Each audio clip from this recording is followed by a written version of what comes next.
Matter jurisdiction may, indeed must, be raised at any time. I'm Tulsa attorney James Wirth, but those are not my words. Those are the words of conservative Judge Lumpkin on the Oklahoma Court of Criminal Appeals in a decision that came out today. And that is the James Chandler Ryder versus State of Oklahoma. And it was today. It came out for publication April 29th of 2021. And it's another McGirt case, and it's regarding defenses brought up by the state of Oklahoma. So in that case, it's an older case where the defendant had already previously filed for post-conviction relief once.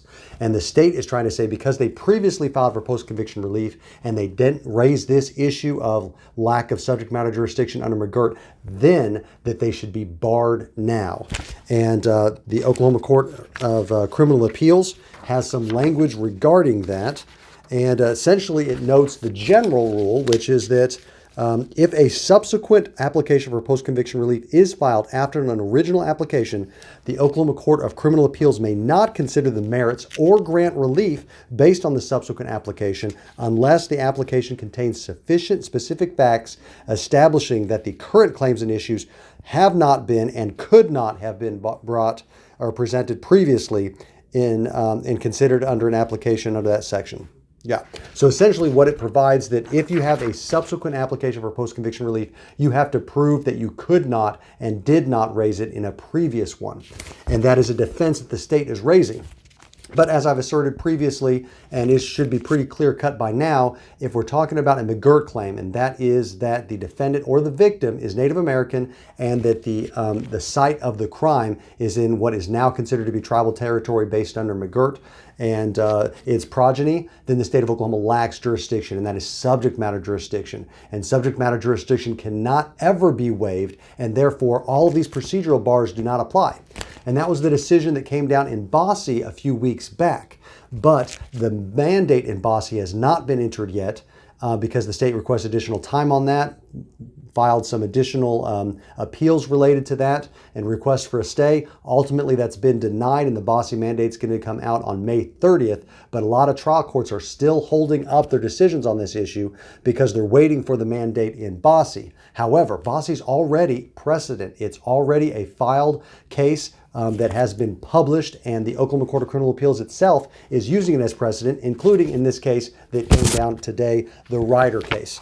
And the language in Ryder is a little bit stronger than it was in Bosse, hopefully to send a message to trial judges and to state prosecutors that these waiver defenses are not going to work. There's no reason to hold up these cases.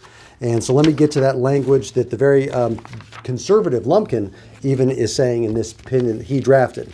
And what he says in that opinion is subject matter jurisdiction may, indeed must, be raised at any time. And what that means is that it can be raised at any time, it can be attacked collaterally, and actually it's on not only the defendant to bring it up, but it's also on the judge. If it's a subject matter jurisdiction issue, the judge has an obligation to make sure that it has subject matter jurisdiction and should bring that issue up. And then he goes on further and he says, no procedural bar applies, and thus this issue is properly before us. So the language is now even more clear-cut than in Bosse. Also in the footnote, he acknowledges the United States Supreme Court in McGirt and what was said in the opinion, in the dissenting opinion. And I'll quote that here as well. It says, while the majority in McGirt alluded to the availability of procedural bars, Chief Justice Roberts correctly noted in his dissent at footnote 9 that subject matter jurisdiction is never waived under Oklahoma law. So I think it's been made pretty clear at this point. Subject matter jurisdiction is never waived. McGirt issues are an issue of subject matter jurisdiction. They can be brought up at any time. It is incumbent on the court itself to determine whether it has subject matter jurisdiction. And we have another published case now that says that, so there's no reason for trial courts to continue these cases any longer, hoping that they're going to get a different decision. It's already been decided in Bosse. Now I've got the decision in Ryder as well. If you have a case that is being held up on this or have questions on how it may apply to your circumstances, you're going to want to talk to an Oklahoma attorney about that privately. To get that scheduled, you can go to makelaweasy.com.